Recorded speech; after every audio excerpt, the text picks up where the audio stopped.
Hello बच्चों, let's see this question. The question says, questions given below consist of two statements each printed as statement 1 and statement 2. While answering these questions, you are required to choose any one of the following four responses, and these are the responses. Statement 1 says, SNO is more reactive towards acid than SNO2, and statement 2 says, both SNO and SNO2 are amphoteric oxides.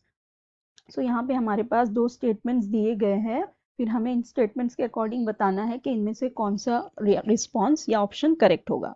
So statement 1 में हमें कहा गया है that SNO is more reactive towards acid than SNO2. ठीक है, तो हमारे पास है SNO एंड SNO2. अभी अगर हम SNO में देखें तो यहाँ पे हमारी ऑक्सीडेशन स्टेट कितनी आएगी SNO में. यहाँ पे हमारे पास दो ऑक्सीजन है तो -2, तो मतलब यहाँ पे आ जाएगी +2, और यहाँ पे दो ऑक्सीजन है तो 2 2 ज़ा 4, तो मतलब यहाँ पे आ जाएगी +4. ठीक है, यहाँ पे +2 की ऑक्सीडेशन स्टेट में है और यहाँ पे +4 की ऑक्सीडेशन स्टेट में. ठीक है, अब अगर हम SN2+ की ऑक्सीडेशन स्टेट अगर इलेक्ट्रॉनिक कॉन्फ़िगरेशन देखें तो ये हो जाएगी क्रिप्टॉन 4d10 and 5s2. ठीक है, और अगर हम SnO2 में SN यहाँ पे +4 में है, अगर इसकी इलेक्ट्रॉनिक कॉन्फ़िगरेशन देखें तो ये हो जाएगी क्रिप्टन 4d10. ठीक है, ये हो जाएगी. तो अब देखो यहाँ पे जो SN4+ है ये क्या है, कंप्लीटली फिल्ड है. इसका जो लास्ट ऑर्बिटल है ये क्या हो रहा है, ये कंप्लीटली फिल्ड हो रहा है. डी ऑर्बिटल इसका कंप्लीटली फिल्ड हो रहा है, तो इसका मतलब जब ये कंप्लीटली फिल्ड होगा तो ये क्या हो जाएगा, हाईली स्टेबल हो जाएगा. राइट, तो ये कैसा हो गया, हाईली स्टेबल हो गया. और हाईली स्टेबल मतलब ये हो जाएगा लेस रिएक्टिव, ये हो जाएगा लेस रिएक्टिव. राइट, और अगर हम यहाँ पे SN2+ की बात करें तो यहाँ पे ये जो दो इलेक्ट्रॉन हैं ये इसे डोनेट कर सकता है, ये इसे डोनेट करके ये भी 4d10 करना चाहेगा. क्यों, क्योंकि ये दो इलेक्ट्रॉन को इजीली डोनेट कर देगा ना, 5s2 के ऑर्बिटल में है तो वो उसे क्या करेगा, डोनेट करेगा.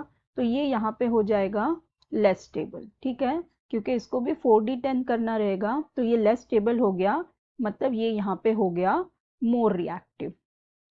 राइट, तो ये यहाँ पे हो गया मोर रिएक्टिव. तो अब जो ये SN2+ वाला है मतलब इसको भी क्या करना होगा, दो इलेक्ट्रॉन को डोनेट करना होगा. तो ये क्या करेगा, SN2+ ये दो इलेक्ट्रॉन को डोनेट करके SN4+ बनाना चाहेगा. ठीक है, इस तरह से ये शो करेगा. सो अब देखो यहाँ पे इसका मतलब क्या हुआ, जो SNO में SN है ये कैसा है, लेस इलेक्ट्रोपॉजिटिव है क्योंकि ये +2 की ऑक्सीडेशन स्टेट में है. So Sn in SNO is less electropositive. अब ये less electropositive है, less electropositive than Sn in SNO2. Right, यहाँ पे ये मोर इलेक्ट्रोपॉजिटिव है क्योंकि इसके पास +4 की ऑक्सीडेशन स्टेट है. तो अब ये जो Sn है ये क्या है, लेस इलेक्ट्रोपॉजिटिव है. सो SNO will react more towards acid. Right ना, एसिड के टुवर्ड्स कौन ज्यादा रिएक्ट करते हैं, जो लेस इलेक्ट्रोपॉजिटिव होते हैं. So we can say that SNO will react more towards acid, towards acids. तो इसका मतलब जो हमारी ये फर्स्ट स्टेटमेंट है that SNO is more reactive towards acid than SNO2 is absolutely right. तो ये वाली स्टेटमेंट हमारी हो गई ट्रू. ठीक है, अब जो हमारी स्टेटमेंट 2 है इसमें हमें ये कहा गया है both SNO and SNO2 are amphoteric oxides. ठीक है, तो एम्फोटेरिक ऑक्साइड्स क्या होते हैं, that react with both acids as well as base. तो हम इनका रिएक्शन करवा के देख लेते हैं दोनों के साथ, हमें ये दोनों के साथ रिएक्ट होती है क्या. ठीक है, तो पहले SNO का रिएक्ट करवा लेते हैं रिएक्शन HCl के साथ. तो ये फॉर्म करेगी SnCl2 n + H2O, मतलब इसने HCl के साथ एसिड के साथ रिएक्ट कर गई. और अगर हम बेस ले ले, लेट्स से NaOH, अगर हम NaOH ले लेते हैं तो ये NaOH के साथ भी रिएक्ट करके हमें देती है salt plus water. So that means it has reacted with water as well. Balance कर लेते हैं रिएक्शन को। तो इस तरह की हो गई, मतलब इसने एसिड के साथ भी रिएक्ट किया, this is our acid and this is our base, so that means yes this is amphoteric. ठीक है, ये हो गई एम्फोटेरिक। अब हम SnO2 भी देख लेते हैं। अगर SnO2 का देखें रिएक्शन, पहले इसको अगर एसिड के साथ रिएक्ट करवाए, let's take H2SO4, then it gives us SnSO4 2 and plus 2H2O. So it has reacted with acid. और अगर हम बेस के साथ रिएक्ट करवाएं NaOH, तो ये यहाँ पे भी हमें सॉल्ट एंड प्लस वाटर देती है।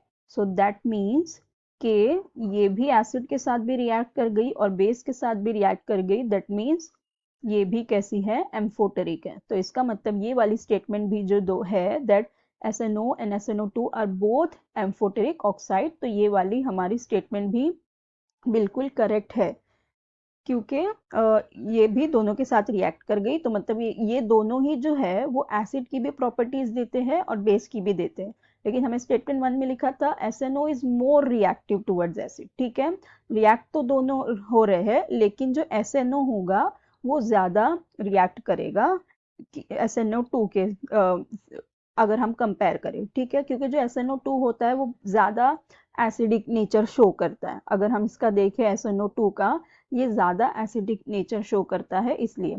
सो हमारी दोनों ही स्टेटमेंट करेक्ट हो गई। लेकिन जो हमारी करेक्ट जो सेकंड स्टेटमेंट है वो फर्स्ट वाली स्टेटमेंट को एक्सप्लेन नहीं कर रही है, क्योंकि इसका एक्सप्लेनेशन क्या है कि वो मोर रिएक्टिव है, वो इस वजह से है क्योंकि यहाँ +2 पे है, ये यहाँ +4 में है। ये क्या है, ज्यादा एसिडिक है, तो ये अब एसिड के साथ और रिएक्ट नहीं करेगी। ये क्या है, ये एसिड के साथ रिएक्ट करना चाहेगी क्योंकि इसको भी +4 में आना है। ठीक है, सो यहाँ पे दोनों ही करेक्ट है, लेकिन सेकंड वाली फर्स्ट को एक्सप्लेन नहीं कर रही। तो हम कह सकते हैं that both statements are true, but statement 2 is not correct explanation of statement 1। So हमारा करेक्ट ऑप्शन हो जाएगा option B. So I hope you understood it well. Best of luck, thank you.